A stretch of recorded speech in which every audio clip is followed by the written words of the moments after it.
Capítulo 5. Misticismo, animismo e charlatanismo. Misticismo, animismo, charlatanismo, misticismo no caráter religioso, misticismo na divulgação, orgulho que cega, egoísmo que estagna. 1. Misticismo. Onde houver a verdade, existirá a distorção. Ainda assim, sempre caberá a todos sua identificação, correção e modificação. O misticismo é um mal que vem acometendo inúmeras pessoas e religiões. Os místicos são os falsos profetas da atualidade, e para obter vantagens apenas para si mesmos, utilizam-se muitas vezes de seus dons e capacidades pessoais para iludir os homens de bem a seguirem um caminho fictício. É necessário estarmos atentos aos sinais e falhas de conteúdo, para assim identificar e auxiliar esses irmãos, os místicos, que também precisam de ajuda e amor. O animismo tem um potencial para o bem, entretanto, depende diretamente da reforma íntima e de bons pensamentos, de constante e interminável vigilância daqueles que o exercitam, cuidando para não cair na má prática. Sejamos adeptos do bem, da caridade, do amor, e especialmente da verdade. Onde houver a verdade, existirá a paz. Que sejamos sempre guiados pela verdade e pela fé, para que convivamos de forma mais amorosa e sincera. 358. O que é misticismo? É a distorção da verdade mediante questões esotéricas ou místicas. O misticismo falta com a verdade, não se embasando na lógica, coerência e razão. Raciocinar a fé é uma dádiva de Deus, porém, não gratuita, já que a inteligência é resultante do esforço. É necessário que todos nos esforcemos, ampliando o dom do raciocínio para poder crivar e acompanhar os ensinamentos do Cristo e da ciência. Todo aquele que adquire tal inteligência, ainda que pelo esforço, utilizando-a para mistificar, será responsabilizado por sua escolha e responderá na devida proporção. Utilizar-se da superioridade persuasiva ou intelectual para dominar outrem é muito grave e acarreta consequências severas no ajuste de contas da justiça divina. Irmãos, aplicai vossa superioridade para auxiliar, acalmar e espalhar a verdade por todo o universo. De forma alguma a utilizai para mistificar, pois o próprio Cristo nos ensinou que é através da verdade que alcançaremos a liberdade. 359. O que é um processo místico? Ocorre quando o encarnado decide forjar uma mediunidade que não possui. Por que alguns médiuns se utilizam dessa prática? Para benefício próprio, seja moral, seja financeiro ou para suprir seu egocentrismo. Como ajudá-los?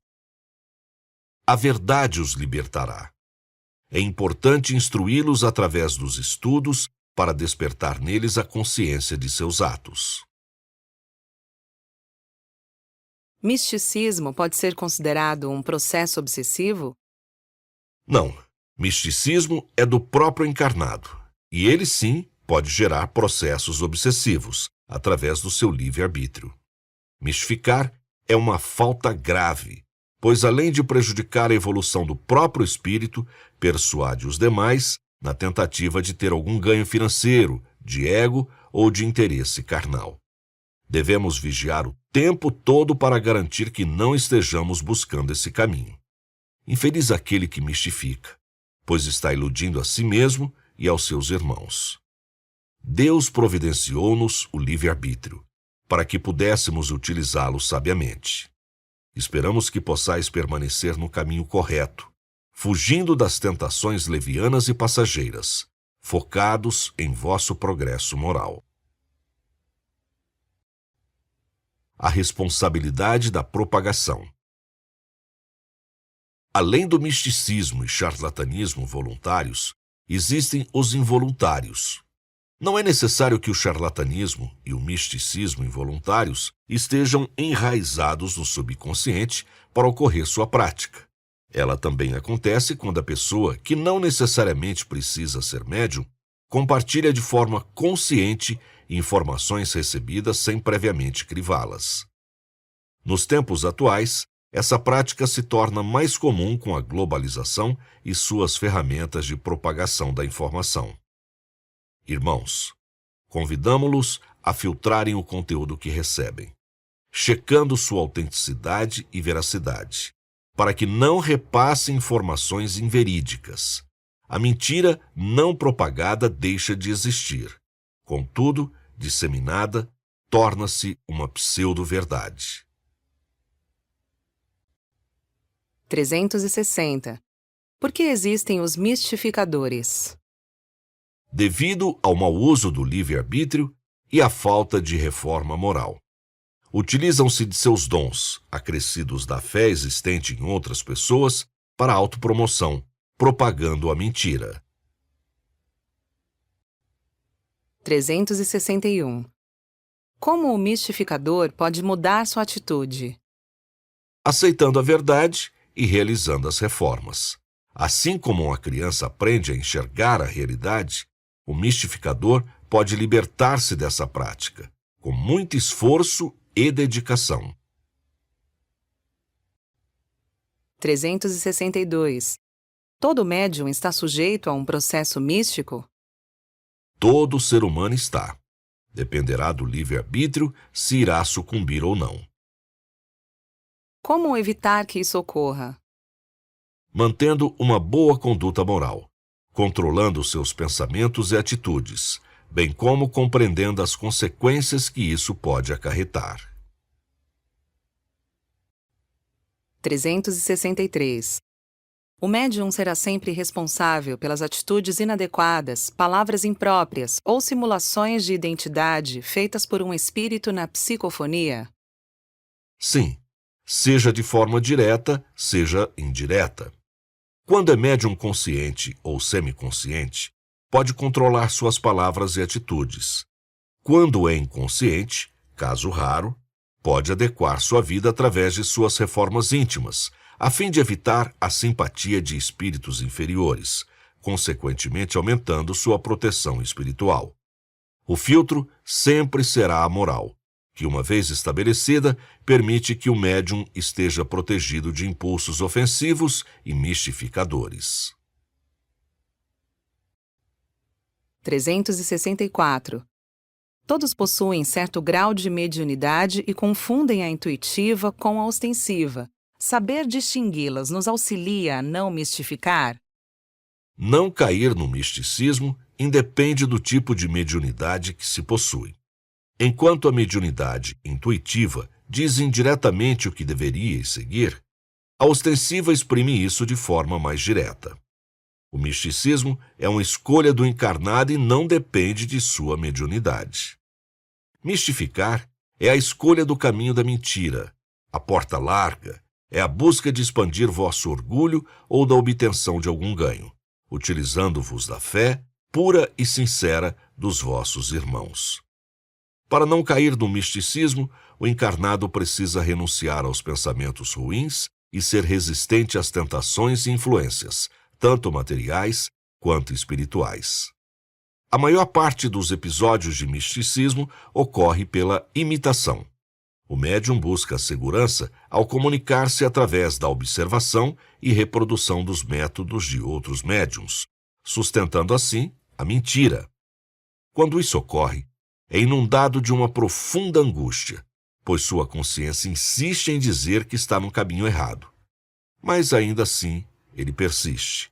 E é claro, por uma questão psíquica, essa angústia diminui com o tempo, repetição, e o misticismo começa a enraizar-se em seu subconsciente, tornando-se real para ele. 365. Como evitar mistificações na prática espírita? Primeiramente, sendo exemplo. Em segundo lugar, tendo o conhecimento necessário para identificá-las e corrigi-las, sempre sem faltar amor. Afinal, Quem pratica o misticismo também precisa de auxílio. Mesmo que tenhamos com clareza a verdade, é necessário usar o amor para com nossos irmãos ainda equivocados. O despertar para os verdadeiros valores é diferente em cada um, e a maneira com que lidamos é importante para não causar constrangimentos desnecessários a eles que, nesse momento, necessitam do nosso auxílio. 366. O misticismo pode acarretar um transtorno psicológico ou um processo obsessivo? Sim, todo transtorno psicológico se inicia de um hábito repetido subliminarmente por diversas vezes, somatizando assim no subconsciente. A verdade não apenas assegura um bom caminho espiritual, mas também garante sanidade mental. Nota: quando promovemos, mesmo que conscientes, padrões persistentes de comportamento, acabamos por torná-los verdade em nosso subconsciente, ocasionando transtorno de conduta. Esse transtorno de comportamento gera um processo de autoafirmação, tendo como causa desarmonias psíquicas que podem gerar doenças físicas, ocasionando a baixa de vibração e podendo, consequentemente, ocorrer processos obsessivos. Sair dessa condição depende exclusivamente do encarnado, ao executar mudanças de comportamento e reformas íntimas. 2. Animismo. 367. O que é um processo anímico? É a interferência do médium na comunicação do espírito. Quais são suas consequências? Podem ser positivas se vierem a agregar através da instrução, ou negativas se vierem a prejudicar a comunicação. O animismo é algo natural e ocorre na maioria dos tipos de mediunidade. É a interferência do médium na comunicação que ocorre consciente ou inconscientemente e com boas ou más intenções. O que aconselhamos aos médiuns é que desenvolvam o intelecto e a moral através dos estudos e reformas íntimas, para que possam sempre contribuir de forma construtiva, auxiliando a mediação do plano espiritual com o físico e sendo, nesse contexto, bons intérpretes. 368. No exercício do fenômeno anímico, pode ocorrer o misticismo? Apesar de distintos, podem acontecer simultaneamente. O animismo é comum e todo médium o possui em algum nível. Já o misticismo é uma má conduta, visando a um benefício próprio. Eles acontecem simultaneamente quando o médium, em seu exercício, passa dos limites do animismo e o transforma em misticismo por sua própria intenção. 369. Como o médium pode discernir o que é dele daquilo que é do espírito? Através dos seus estudos, reformas e práticas. Com o passar do tempo, começa a discernir o que lhe pertence ou não. Ainda assim, se reformado a ponto de contribuir, distinguir não será mais necessário. Por que acreditais ter menos valor que um espírito desencarnado? 370. Como saber quando a prática do fenômeno é anímica ou mística? Através do conteúdo e da consistência. Desde que não haja benefício próprio e não cause mal a alguém, o animismo é aceitável. Já o misticismo não, pois, ainda que aparente fazer o bem, as intenções nunca são boas. Não sois capazes de distinguir claramente um ante o outro, porém, através da análise cuidadosa do conteúdo, podereis compreender a verdadeira intenção do autor de tal fenômeno. 3. Charlatanismo. 371.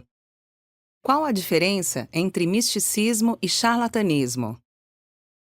O misticismo é faltar com a verdade em algo que envolve assuntos sobrenaturais. Já o charlatanismo pode abranger outras questões naturais. Portanto, quem é mistificador necessariamente é charlatão.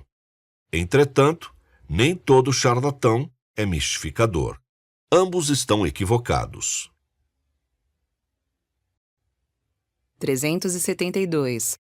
Os mistificadores e charlatães podem ser induzidos e ou manipulados pelos espíritos menos evoluídos? Sim, uma ação leva a outra.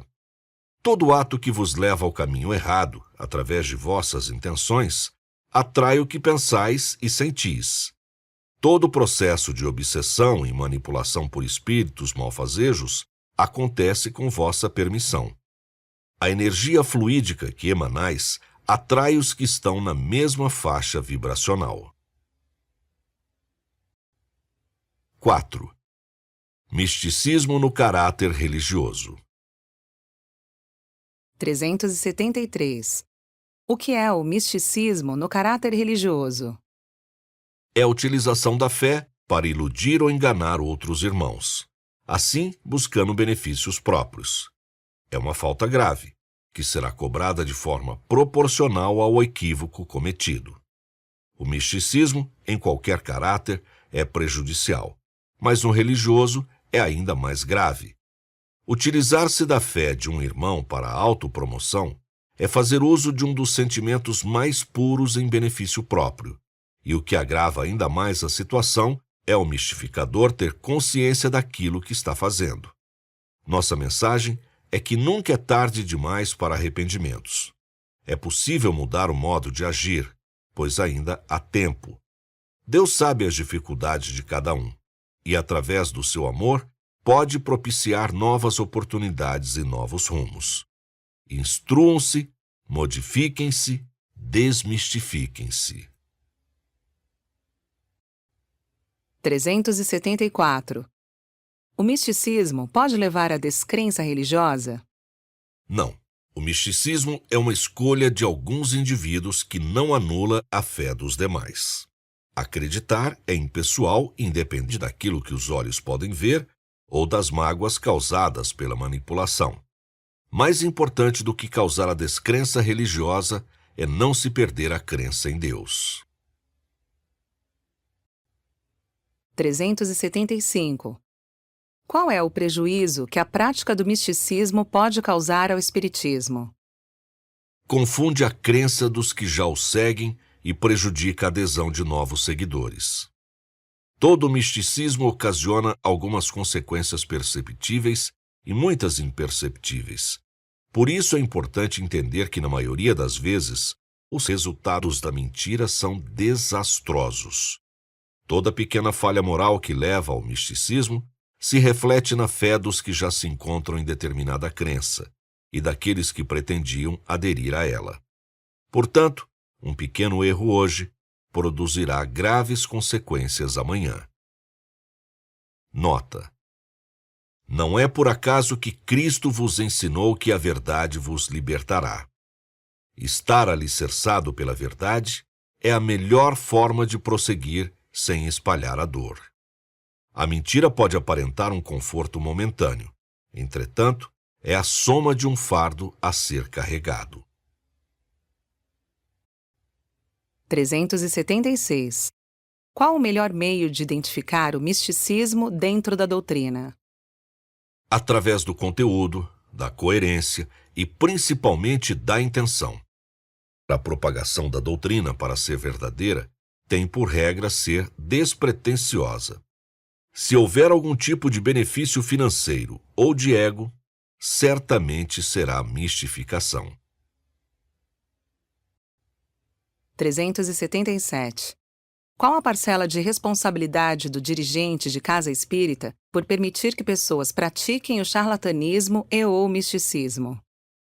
O grau de responsabilidade é proporcional ao nível de consciência, esteja ou não na direção. Todos vos tornais responsáveis quando tendes a consciência e o discernimento do certo e do errado. A consciência é a presença de Deus em vós, e é necessário ser o exemplo, para que assim, de forma amorosa, possais conduzir vossos irmãos ao caminho do amor. 378. Proferir a doutrina sem praticá-la é considerado misticismo? Não. desde que tenhais boa intenção naquilo que fazeis. No entanto, é fundamental buscar a prática naquilo que é dito. Misticismo é desvirtuar a verdade. O conhecimento tem como objetivo principal gerar uma prática. De que adiantaria conhecer sem praticar? Perderia o sentido e a razão. A realização do que se aprendeu é a confirmação de que o conhecimento valeu a pena. É a prova final de que realmente foi adquirido tal aprendizado. Sem a prática, não conhecereis absolutamente nada. Existem inúmeros encarnados e desencarnados que pregam com a boca o que não sentem com o coração, nem fazem com as mãos. O risco é grande, pois sois responsáveis por aquilo que conheceis, e mais ainda, pelo que propagais. A verdadeira evolução não está em conhecer o que praticais, mas sim em praticar aquilo que conheceis. Adquirir o conhecimento e não praticá-lo é similar a plantar uma árvore, regar, adubar, podar e, ao final, deixar que os frutos caiam e apodreçam no chão. Divulgar o bem sem ser o exemplo é viver sob a hipocrisia que existe apenas para suprir as próprias necessidades egocêntricas ou da vaidade. Deus vos dá diversas oportunidades, e a maior delas é o conhecer, pois, através dele, basta esforço e persistência para serdes o exemplo do que pregais. 5.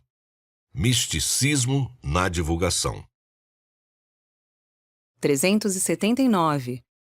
Por que alguns divulgadores mistificam a doutrina? Para obter benefício próprio e por não confiar que a doutrina é séria e verdadeira, pois se admitissem que é, jamais o fariam. As expiações geradas àqueles que praticam o mal com consciência são muito mais graves do que aqueles que o praticam por ignorância. A mistificação, através da doutrina, ocasiona malefícios significativos para os que a recebem e, principalmente, para os que a praticam. Sabendo que a consciência é a comunicação direta com Deus, quem mistifica conscientemente não obterá paz, mantendo baixas suas vibrações e simpatizando com irmãos da mesma faixa vibracional, por consequência. As consequências de praticar o misticismo, utilizando-se da fé alheia, são enormes, e o espírito mistificador expiará essa escolha em vidas futuras.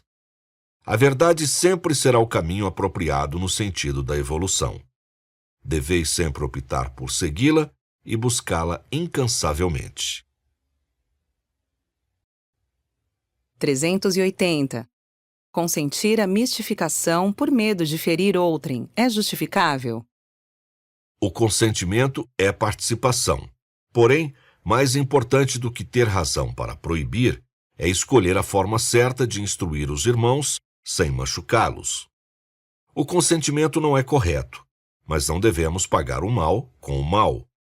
O medo explica, mas não justifica, e deve ser superado pelo encarnado através de suas reformas que gerarão confiança.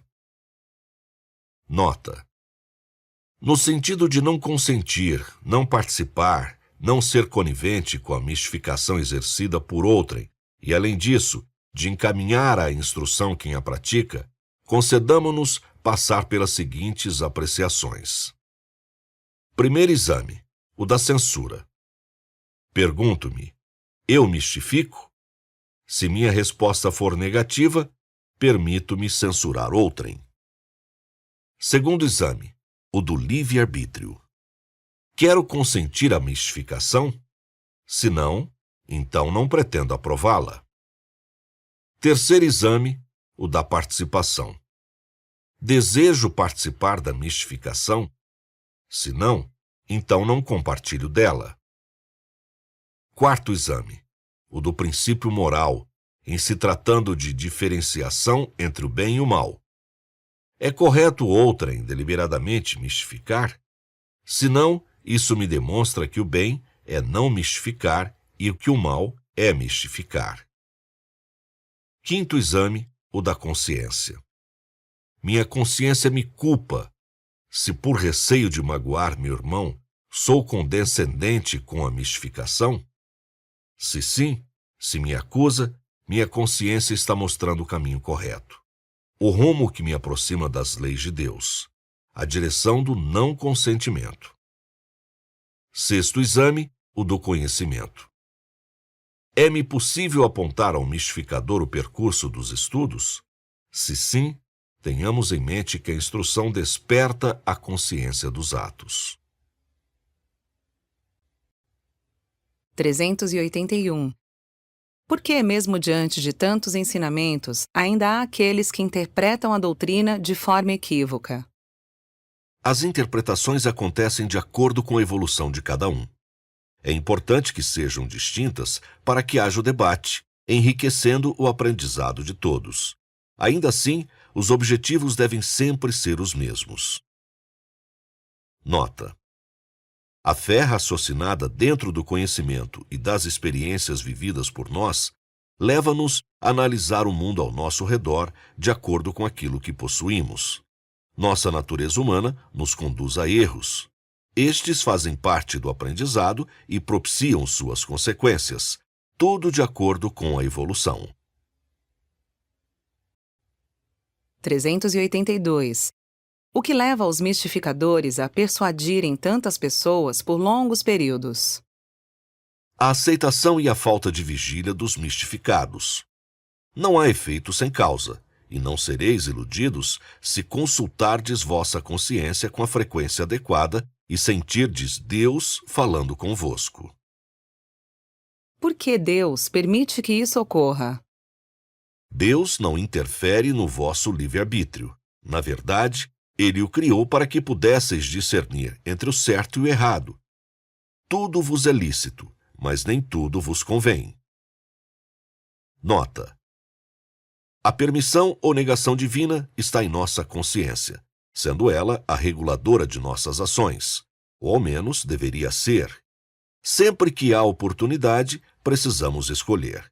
Temos em nosso âmago a diferença do certo e do errado, e precisamos ser responsabilizados por tais escolhas. Deus oferece-nos a opção do bem, e somos nós, através de nosso orgulho, egoísmo e vaidade, que muitas vezes optamos pelo mal.